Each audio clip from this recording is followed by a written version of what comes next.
नमस्ते बच्चों, स्वागत है आपका उच्च शिक्षा संगम विद एआई चैनल पर।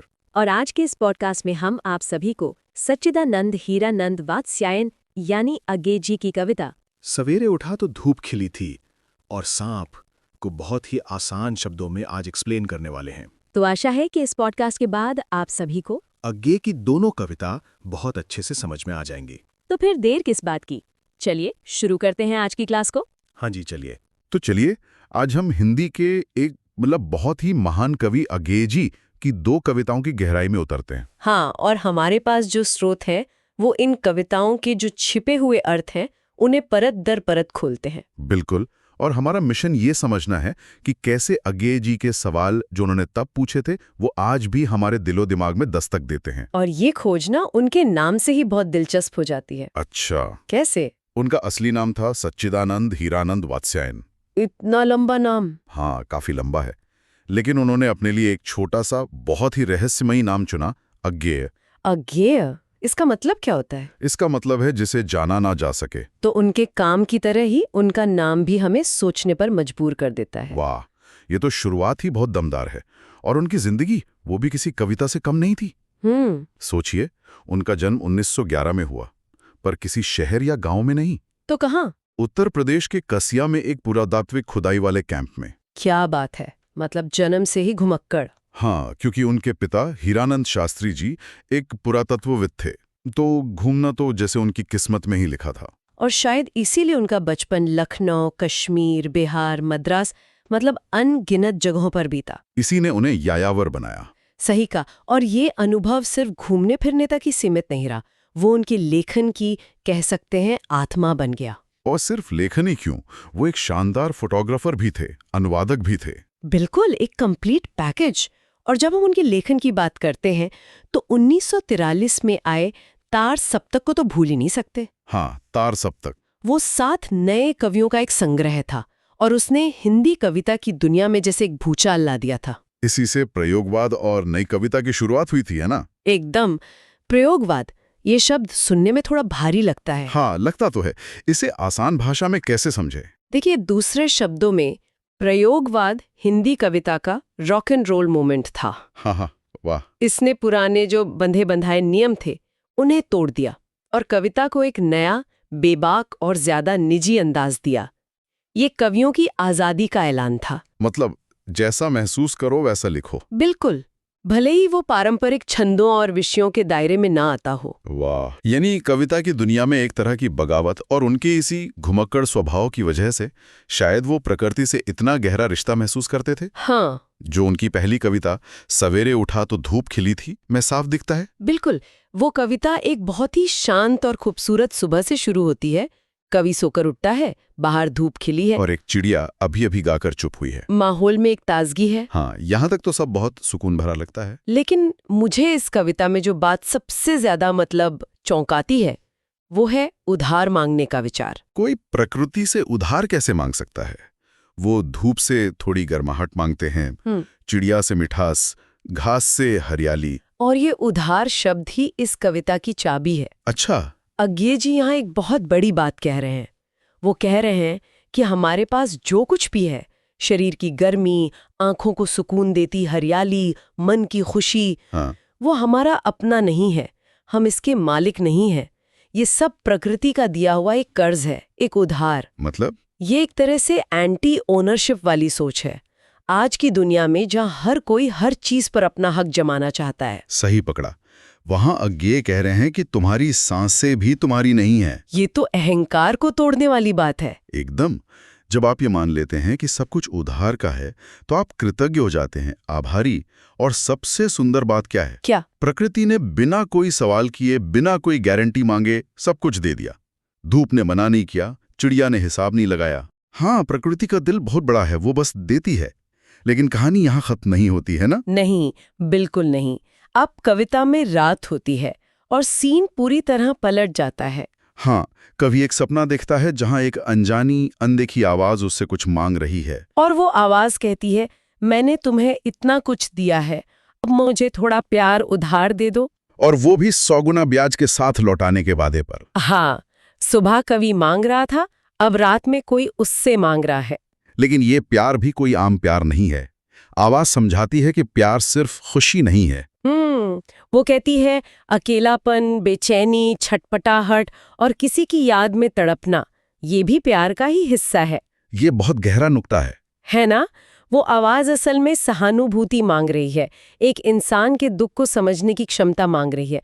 वो कह रही है कि मेरे दर्द में मेरे साथ शामिल हो जाओ, यही प्यार है। ये सिर्फ आई लव यू वाला प्यार नहीं है। नहीं, ये आई अंडरस्टैंड यू वाला प्यार है। लेकिन कवि का रिएक्शन क्या था? वो तो डर गया। हाँ, आवाज सुनकर सहम गया, चुप हो गया। उसके मन में सवाल उठने लगे, ये कौन है?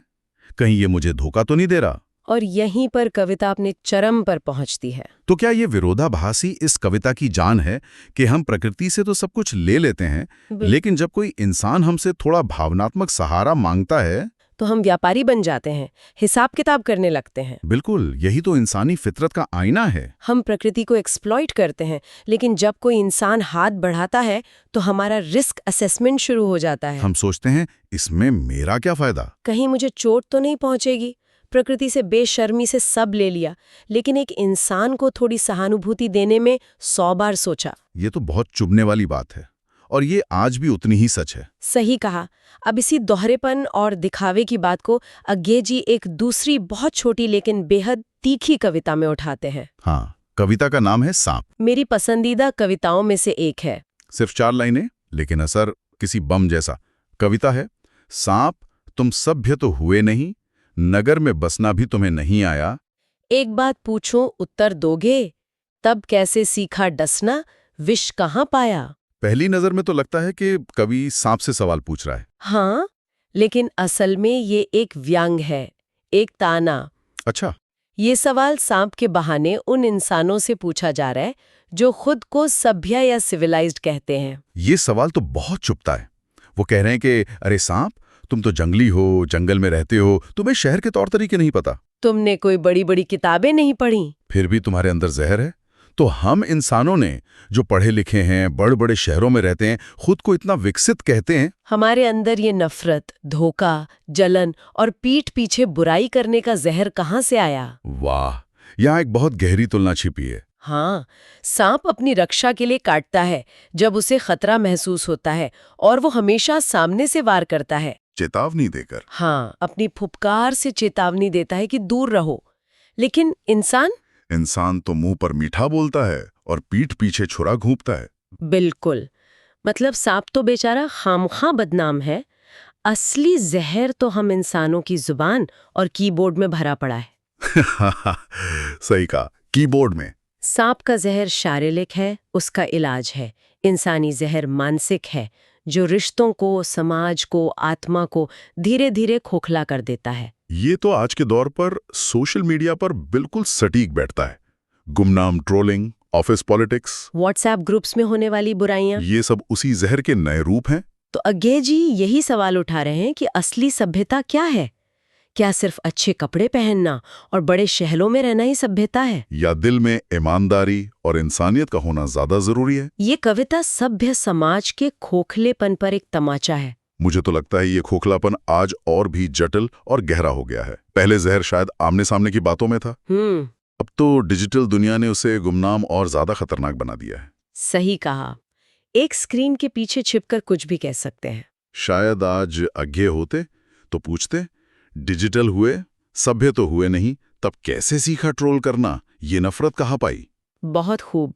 ये कविता इसीलिए तो कालजयी है, ये हर युग के इंसानी पाखंड पर खरी उतरती है। तो इन दोनों कविताओं से जो बात उभर कर आती है वो ये है कि हम प्रकृति के सामने तो याचक हैं, उसके कर्जदार हैं, लेकिन एक दूसरे के प्रति हम अक्सर व्यापारी या दुश्मन बन जाते हैं। और हमारी तथाकथित सभ्यता कई बार जंगलीपन से भी ज्यादा खतरनाक हो सकती है। अज्ञे जी की यही खासियत थी। उनकी कविताएं एक आईने की तरह हैं, जो हमें हमारी वो शक्ल दिखाती हैं जिसे हम शायद देखना नहीं चाहते हैं। वो धूप, चिड़िया या एक सांप जैसी छोटी छोटी चीजों में जीवन के बड़े और असुविधाजनक सच को पकड़ लेते थे। उनका काम आरामदायक जवाब नहीं देता, नहीं, बल्कि बेचैन करने वाले सवाल देता है। और यही अच्छे साहित्य की पहचान है। तो हमारे सुनने वालों के लिए एक सवाल छोड़कर जाते हैं। जरूर। अज्ञे जी ने अपने समय के समाज का जहर दिखा था। अगर वे आज सोशल मीडिया, आर्टिफिशियल इंटेलिजेंस और डिजिटल पहचान की इस दुनिया को देखते। तो हमारी सभ्यता में उन्हें कौन सा नया जहर नजर आता? और एक और सवाल, हम आज प्रकृति या तकनीक से कौन सी नई चीजें उधार ले रहे हैं जिनका आभार मानना हम पूरी तरह भूल चुके हैं? तो आशा है आपको ये सभी बहुत अच्छे से समझ में आ गए होंगे। और हाँ, और आप सभी को ये पॉडकास्ट कैसा लगा, कमेंट बॉक्स में अपना विचार जरूर लिखिएगा। और हाँ बच्चों, ये पॉडकास्ट आप सभी को अच्छा लगे हो तो मेरे चैनल को ज़रूर सब्सक्राइब कर लीजिएगा, क्योंकि ऐसा वीडियो मैं आगे भी बनाना जारी रखूंगा। ओके? और हाँ, आपको ये पॉडकास्ट अच्छा लगा हो तो प्लीज़ इसे लाइक ज़रूर कीजिएगा। और हाँ, इस पॉडकास्ट को अपने दोस्तों में शेयर करना नहीं भूलिएगा। तो फिर बच्चों, नेक्स्ट वीडियो में मैं फिर मिलूंगी। तब तक के लिए धन्यवाद।